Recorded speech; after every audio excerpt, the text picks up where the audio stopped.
Consider it a developmental opportunity, Alexandra said with a tight smile that didn't reach her eyes. The boardroom fell silent. 12 executives in tailored suits stared at their notepads, avoiding eye contact while I stood there, PowerPoint still glowing behind me. The words, $3.2 million in new revenue, hanging in the air like a sad joke. My throat closed up. My hands trembled slightly as I gathered my presentation materials. Someone coughed. Someone else shuffled papers. No one defended me. Just 3 minutes earlier, I'd been finishing my presentation on how I'd secured the Davidson account, the white whale our company had been chasing for 7 years. Now I was being shipped off to our dying Nebraska branch like yesterday's garbage. My name is Rachel Keller. I'm 36 years old, and that moment in the boardroom was when I realized that no amount of success would ever be enough in a company where relationships trumped results. Before I go further, please like this video, subscribe, and tell me in the comments where you're watching from. I would love to hear from you. This story changed my entire life, and I still get shaky telling it, even years later. I'd been with Meridian Consulting for 9 years, started as an analyst and worked my way up to Senior Director of Client Acquisition. Never missed a target, never took more than 3 sick days a year. The Davidson account had been my obsession for 18 months. Endless research, strategy sessions, personalized proposals. I'd flown to their headquarters 6 times on red eyes, missing my nephew's birthday and my best friend's wedding. When they finally signed, bringing in $3.2 million in first-year revenue alone, I thought I'd finally get the VP position I'd been passed over for twice before. Instead, Alexandra Winters, our CEO, chose that moment, my moment of triumph, to announce my reassignment to our Omaha office. The branch needs stabilizing, she explained to the board, not to me. And Rachel needs to round out her experience with some operational management. It's a perfect match. Perfect match. Our Omaha office was where careers went to die, operating at a loss for 11 consecutive quarters, staff turnover at 72%. The last 3 managers had either quit or been fired within 9 months. As the meeting adjourned, people filed past me with mumbled congratulations on the Davidson account and awkward good lucks for Omaha. Only Darius, our CFO, met my eyes directly. "This isn't right," he whispered. "But be careful. Alexandra doesn't forget perceived slights." In the bathroom, I splashed cold water on my face and stared at my reflection. My carefully applied mascara had smudged slightly beneath my right eye. I wiped it away with my thumb. 2 weeks, Alexandra had said. That should give you enough time to hand off your accounts and find housing in Omaha. That night, I didn't cry, I didn't scream. I sat at my kitchen counter drinking a glass of wine, scrolling through real estate listings in a city I'd visited exactly once for a 3-hour client meeting 4 years ago. My cat Fitzgerald purred against my ankle while my mind replayed every interaction I'd had with Alexandra over the past year, searching for what I'd done to earn her enmity. The next morning, I walked into her office without an appointment. "Rachel," she said, not looking up from her computer, "I'm in the middle of something." "Why Omaha?" I asked simply. She sighed, finally meeting my gaze with those cool gray eyes. "Your performance metrics are impressive, but you lack people management experience. The board feels..." "The board? Or you?" Her lips thinned. "You're ambitious, Rachel. That's admirable. But you've developed a certain reputation. Some find your approach abrasive. Clients appreciate results, but colleagues need relationships. I brought in Davidson after 7 years of the company trying and failing," I said quietly. "Yes, and you'll receive your full commission. This isn't a punishment. It's an opportunity for growth. Marcus has been reporting serious structural issues in Omaha. The branch needs someone with your intensity." Marcus Winters, Alexandra's younger brother who'd somehow landed the regional director position overseeing our Midwest operations, despite having half the qualifications of other candidates. I'd only met him twice at company. Functions handsome, charming, and constantly surrounded by people laughing at his jokes. "And if I decline?" I asked. Alexandra's smile was thin. "That would be disappointing, especially with restructuring coming. Those without demonstrated management experience might find themselves vulnerable. The threat was clear. Take the demotion or lose your job entirely.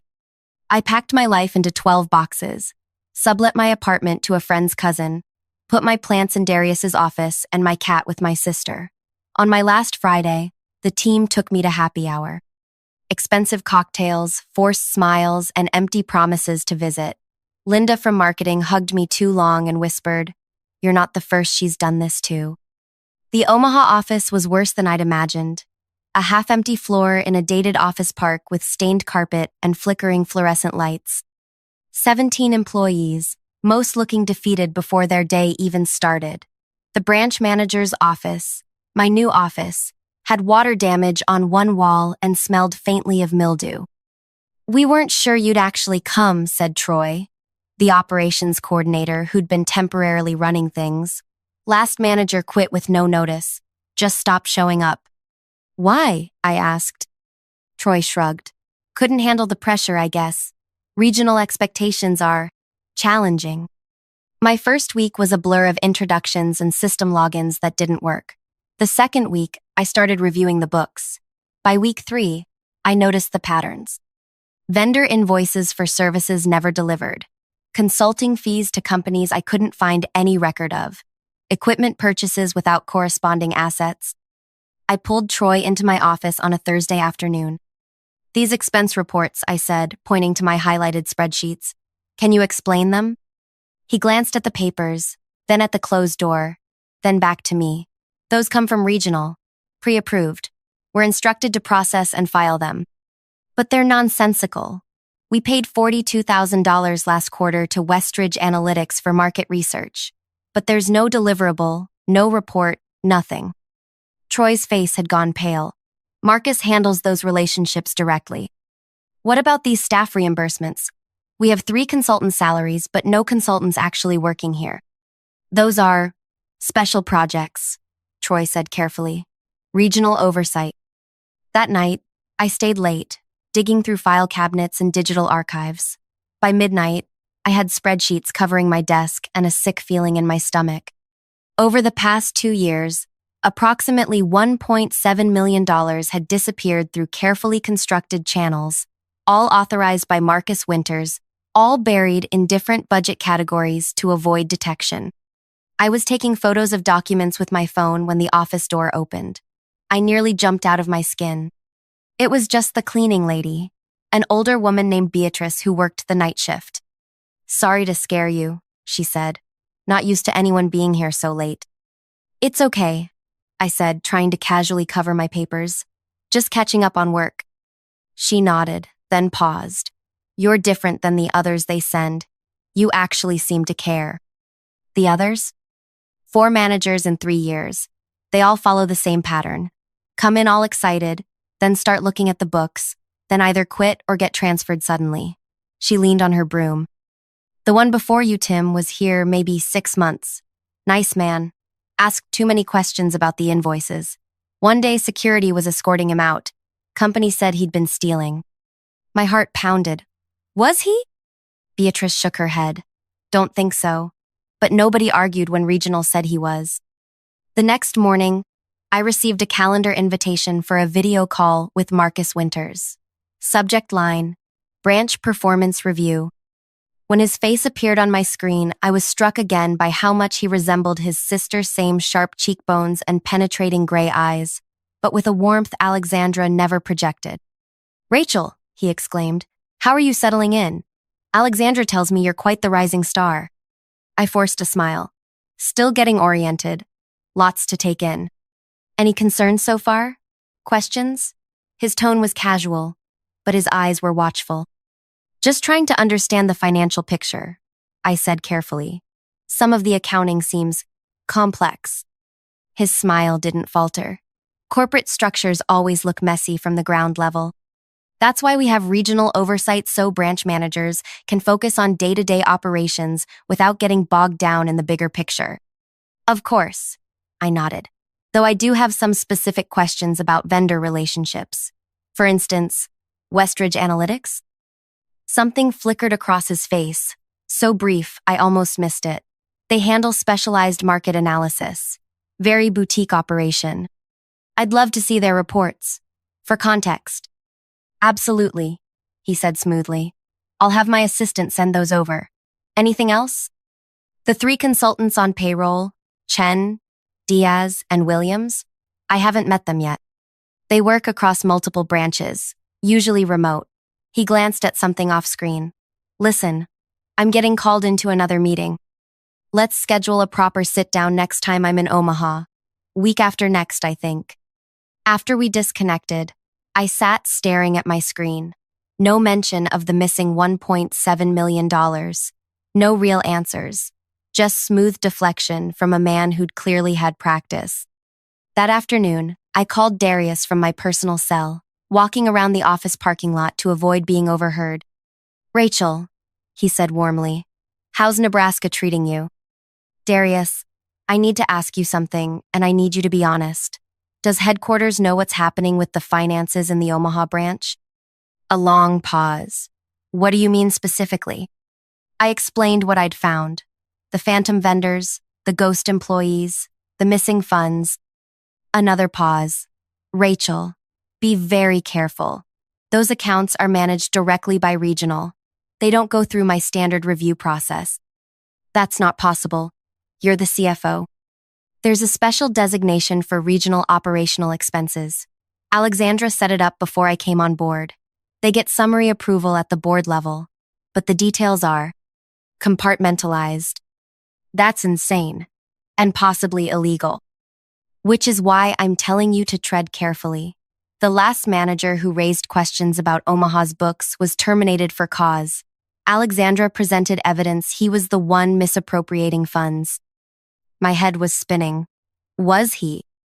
I don't know, Darius admitted. The evidence looked convincing, but I always wondered. That night, I couldn't sleep.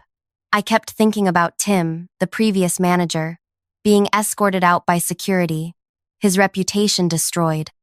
About the $1.7 million that had vanished into companies that seemed to exist only on paper. About Alexandra's smile when she'd said, "Consider it a developmental opportunity." She hadn't sent me to Omaha to grow. She'd sent me here to fail, to be crushed under impossible targets while her brother continued siphoning money. Or worse, to discover the fraud and then be framed for it, just like Tim. But Alexandra had made one critical mistake in her calculations. She thought I would break. Instead, I started planning. Each night after everyone left, I meticulously documented everything. Copied files, took photos, created spreadsheets, tracing every dollar. I established an encrypted email account and sent the evidence to myself in batches. I recorded conversations with Troy and other staff members who unknowingly confirmed parts of the scheme. I discovered that Westridge Analytics was registered to a home address owned by Marcus's college roommate. The 3 ghost consultants shared a mailing address, a P.O. box registered to a shell company where Marcus was the only officer. By week 5, I had enough evidence to go to the authorities. But that wouldn't be enough. Alexandra had too much influence, too many connections. She'd find a way to make me the scapegoat, just like she had with Tim. No. I needed leverage. I needed witnesses. I needed her to expose herself. And I had just received the perfect opportunity to make that happen. The perfect opportunity came in the form of an email from Alexandra herself. Subject line, Quarterly Board Presentation, Omaha Branch Review. In light of Omaha's continued underperformance, she wrote, I've scheduled you to present a complete branch assessment to the board next Thursday. Focus on current challenges and your proposed solutions. Marcus will attend to provide regional context. My hands trembled as I read it. She was setting up my public execution. After just 6 weeks, I'd be paraded before the board to explain why I hadn't turned around a systematically sabotaged branch, with Marcus there to contradict anything I said. Then would come the accusations, the evidence they'd manufactured, my inevitable termination. I read the email 3 more times, a strange calm settling over me. She thought she was springing a trap. She didn't realize she was walking into mine. That night, I called Tim Reeves, the former Omaha manager who'd been fired and escorted out by security. How did you get this number? He asked when I identified myself. LinkedIn message to your wife, I admitted. I'm sorry for the intrusion, but I need to talk to you about Meridian. Specifically, about what happened in Omaha. Silence then. There's nothing to discuss. I've signed NDAs. I know about the missing money, I said quietly. The fake vendors, the ghost employees. I know Marcus Winters is behind it, and I know they framed you when you got too close. His breathing changed. Do you understand what you're saying? Do you know what they can do? Yes, I said, because they're trying to do it to me now. We talked for 2 hours. Tim had discovered the same patterns I had, but he'd made crucial mistakes. He'd confronted Marcus directly. He'd trusted the wrong colleagues. He'd kept his evidence at the office. They took everything, he said. Laptop, files, even my personal phone. Then they found transfers to my personal account. $86,000 that I never saw a penny of. I couldn't fight it. The paper trail they created was perfect. Would you be willing to come forward now? I asked. With my evidence backing yours? You don't understand, he said, voice breaking. I haven't been able to find work in our industry for 2 years. My wife nearly left me. We almost lost our house. I can't. I understand, I said, even as my hopes deflated. But if I can find a way to make it safe, would you consider it then? A long pause. Get concrete proof. Something they can't spin or delete. Then, maybe. Next, I called Darius again. I need to know exactly who's on Alexandra's side in this, I said without preamble, and who might stand with me if I brought evidence of what's really happening. Rachel. His voice was strained. What you're talking about, it's beyond risky. I know, but I'm already marked for termination. Help me or don't, but I'm moving forward either way. He sighed. Most of the board just follows Alexandra's lead, but 3 members might listen. Jacqueline Chen, Robert Mosley, and Diane Littman. They've questioned some of Regional's expenditures before. Would any of them meet with me privately before the board presentation? Possibly Diane. She's the most independent-minded. But Rachel, even with evidence, this is Alexandra's company. Her father founded it. The board can recommend action, but they can't force her out without a supermajority. I don't need her out, I said. I just need the truth exposed. Over the next 5 days, I moved like a woman possessed. During the day, I performed my manager duties flawlessly, even implementing small process improvements to keep suspicion at bay. At night, I built my case. I managed to get a private lunch with Diane Littman, ostensibly to discuss strategic opportunities for the Omaha branch. She was in her 60s, razor sharp, with a reputation for bluntness. After basic pleasantries, I slid a thumb drive across the table. What's this? She asked, not touching it. Insurance, I said, and information the board should have about regional operations. Her eyebrows rose. That's a serious face for a casual lunch, Rachel. I've uncovered systematic financial fraud in the Omaha branch. $1.7 million over 2 years, all traceable to Marcus Winters. When Alexandra presents me at the board meeting Thursday, they're going to try to frame me for it, just like they did the previous manager. To her credit, Diane didn't dismiss me outright. She studied my face, then carefully picked up the thumb drive. These are serious allegations against our CEO and her brother. That drive contains records of every fraudulent transaction, connections between Marcus and the shell companies receiving funds, and statements from employees who were instructed to process irregular payments. I'm giving it to you because your reputation for integrity precedes you. She pocketed the drive. I'll look at it. That's all I can promise. That's all I ask, I said, and maybe that you pay close attention at Thursday's meeting. On Tuesday, 2 days before the board presentation, Marcus Winters made a surprise visit to the Omaha office. Just thought I'd check in before the big board meeting, he said, strolling into my office without knocking. See if you need any support with your presentation. I kept my expression neutral. That's thoughtful. I think I have everything under control. He glanced around my office, eyes lingering on my computer. I've been reviewing some of the branch financials. Noticed you've been digging into historical vendor relationships. Just trying to understand the complete picture, I said. He lowered himself into the chair across from my desk. You know, Rachel, Alexandra speaks highly of your intelligence, says you're one of the sharpest minds at Meridian. That's why I was surprised when she sent you here. Oh? This branch has unique challenges. Previous managers found it overwhelming, burned out quickly. His smile didn't reach his eyes. I'd hate to see the same happen to you. I appreciate the concern. He leaned forward slightly. The board meeting. Just focus on current operations. The historical stuff gets complicated. Might confuse the narrative. What is the narrative, Marcus? He chuckled, but his eyes had hardened. That you're working hard in a challenging environment and need additional time before we can expect a turnaround. Simple, straightforward.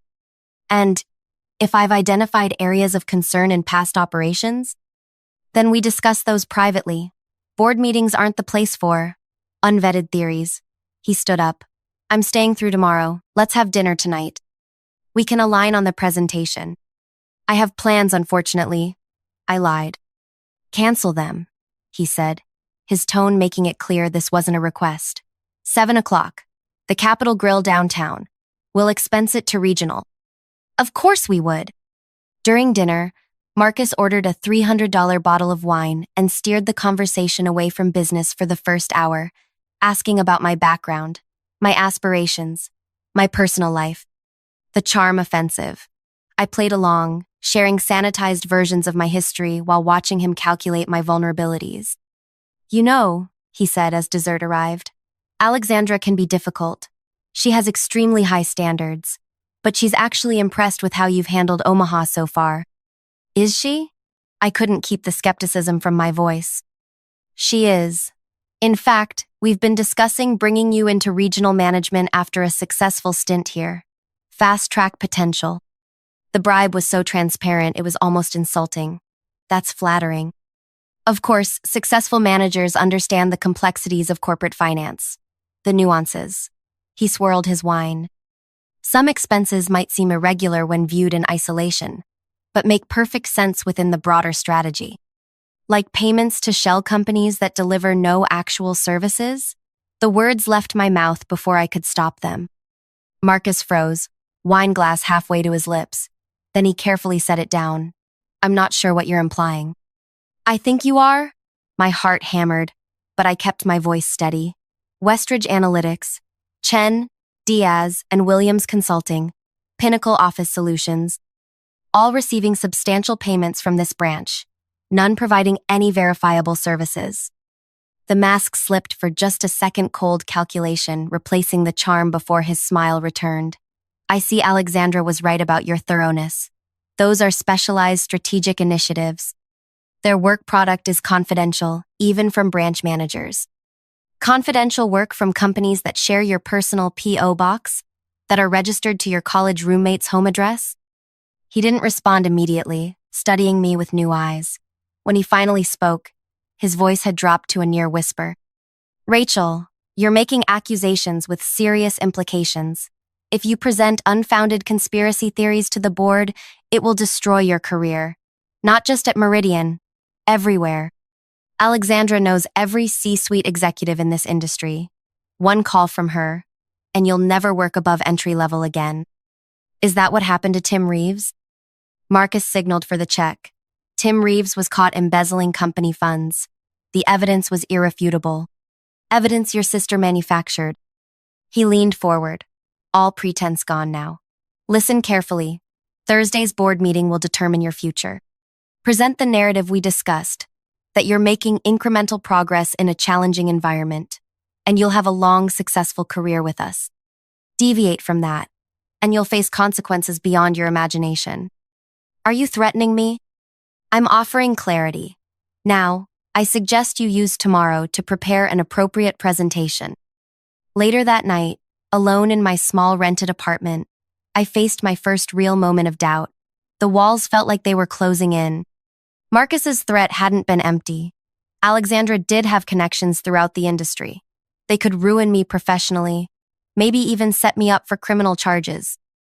I poured a glass of wine with shaking hands and sat on my balcony, staring at the unfamiliar Omaha skyline. Part of me wanted to run pack my bags, disappear, start over somewhere new. The sensible part. But there was another part. The part that had stayed up nights building a case. The part that remembered the boardroom humiliation. The part that thought of Tim Reeves losing everything for simply doing his job honestly. I picked up my phone and made one final call. "It's Rachel Keller," I said when he answered. "I need to know if your offer still stands." Thursday morning arrived with a thunderstorm that matched my mood. I dressed carefully in my most authoritative suit, charcoal gray with subtle pinstripes, a crisp white blouse, and the pearl earrings my grandmother had given me when I graduated college. "For the days when you need to remember your strength," she'd said. I needed it now.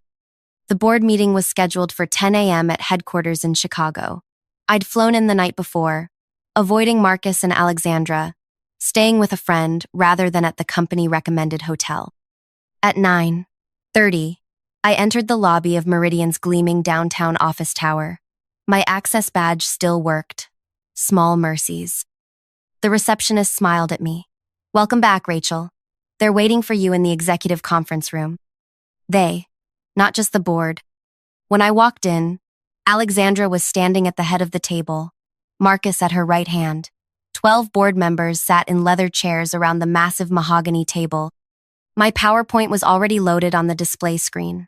Not the one I'd prepared, but one created from the template Marcus had emailed me, full of vague platitudes about challenge opportunities and strategic patience.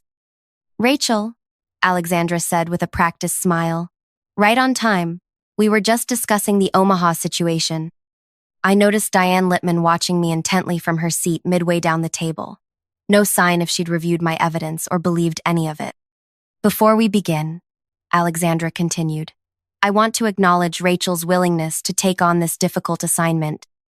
The Omaha branch has been problematic for some time, and while 6 weeks isn't enough to turn things around completely, we're eager to hear her initial assessment." Marcus nodded encouragingly, his eyes conveying a clear message. "Stick to the script." I placed my laptop bag on the table and took a deep breath. "Thank you, Alexandra," I said. "Before I begin my presentation, I'd like to acknowledge that what I'm about to share may be uncomfortable. It certainly has been for me." Alexandra's smile faltered slightly. "We're just looking for your standard operational assessment today, Rachel. What I found in Omaha goes far beyond standard operations," I said, my voice steadier than I felt. "In my 6 weeks as branch manager, I've uncovered systematic financial fraud totaling approximately $1.7 million over the past 2 years." The room went silent. Alexandra's face hardened. Marcus leaned forward. "That's a very serious accusation," Alexandra said. "Perhaps we should discuss this privately before bringing unfounded allegations to the board." "They're not unfounded." I opened my laptop bag and removed a stack of folders, placing one in front of each board member. These contain documentation of every fraudulent transaction, including wire transfers to shell companies registered to Marcus Winters or his associates, payments to non-existent consultants, and invoices for services never rendered. Marcus's face had gone pale. "This is absurd. You've misinterpreted standard regional allocations." "Regional allocations to your personal P.O. box?" I asked, turning to the board. "If you'll look at page 4, you'll see the registration documents for Westridge Analytics, a company that received $216,000 from Meridian last year for market research. That doesn't exist. The company is registered to James Cooper, Marcus's former roommate, who confirmed to me yesterday that he has no knowledge of any such business and that Marcus asked to use his address for some mail 3 years ago." Alexandra slammed her hand on the table. "This meeting is adjourned. Rachel, you're terminated effective immediately. Security will escort you from the building." "Actually," came a calm voice from the doorway, "I think we should hear her out." Every head turned. Standing in the doorway was Tim Reeves, the former Omaha manager, who'd been fired for supposedly embezzling funds. Behind him stood 2 people in suits that practically screamed federal agents. "Tim has provided us with compelling testimony," said the woman, stepping forward and placing a badge on the table. "I'm Special Agent Kimiko Tanaka with the FBI's Financial Crimes Division. This is my colleague, Special Agent Dominic Rivers. The male agent nodded. We've been investigating financial irregularities at Meridian for approximately 6 months, initially based on anonymous tips, later corroborated by Mr. Reeves, and most recently by Miss Keller. Alexandra's face had gone from flushed with anger to ashen. There's been a misunderstanding. Any financial irregularities would have been approved through proper channels. Like the $86,000 you transferred to Tim Reeves's account after he started asking questions? I interrupted. The money you used to frame him after he discovered your brother's scheme? The board members were frantically flipping through the documents I'd provided, murmuring among themselves. Page 12 shows the IP address that initiated the transfer to Tim's account, I continued. It came from Alexandra's home network on a Sunday evening. Page 13 shows Marcus's text messages to the IT director instructing him to find evidence of misconduct on Reeves's laptop. How did you get those? Marcus demanded. The IT director kept his own insurance policy, I said. He turned it over when I explained that 2 federal agencies were now involved. Agent Tanaka stepped forward. Miss Winters, Mr. Winters, we'd like to continue this conversation at our field office. You have the right to have attorneys present. This is outrageous, Alexandra sputtered, but her usual commanding presence had evaporated. The board can't possibly believe. We've seen enough to warrant serious concern, Diane Littman said, standing up. As head of the audit committee, I move that we place both Alexandra and Marcus Winters on administrative leave pending a full investigation, and that we appoint an interim CEO immediately. The vote was unanimous. As federal agents escorted Alexandra and Marcus from the room, Alexandra fixed me with a venomous stare. You've made a catastrophic mistake, she hissed. When this is cleared up, you'll never work again. I met her gaze steadily. Unlike you, I have nothing to hide. The aftermath was both less dramatic and more profound than I'd imagined. The FBI investigation uncovered $4.3 million in misappropriated funds across multiple branches, more than double what I'd found in Omaha alone. 3 months later, both Winters' siblings accepted plea deals. The board appointed Darius as interim CEO, then made it permanent after he led the company through the crisis with remarkable steadiness. His first act was to reinstate Tim Reeves with back pay and a public apology. His second was to promote me to executive vice president of operations. The Nebraska branch didn't close. With honest leadership and proper resources, it turned its first profit in 3 years within 6 months. I visit regularly, not as punishment, but because the team there deserves recognition for their resilience. Sometimes I think about Alexandra in the minimum security prison where she's serving her 41-month sentence. I wonder if she regrets sending me to Omaha as punishment for my success. If she realizes that her attempt to break me revealed her own fragility instead. I don't feel triumphant. I feel vindicated. There's a difference. Triumph comes from defeating others. Vindication comes from standing in your truth and being proven right. The company holiday party was last week. As I stood giving a toast to the team, I caught Diane Littman smiling at me from across the room. After my speech, she pulled me aside. You know, she said, when you first showed me that thumb drive, I thought you were either crazy or making a play for Alexandra's job. And now? Now I think we're lucky you were crazy enough to fight when most would have walked away. She clinked her glass against mine. Truth is rare in corporate America. The courage to defend it, even rarer. I smiled, thinking of my grandmother's pearls and all they symbolized. It wasn't courage. It was necessity. Some things you just can't let stand. So that's my story. Not a dramatic Hollywood ending, but a real one. The kind where justice isn't a lightning bolt, but a slow, persistent push toward what's right.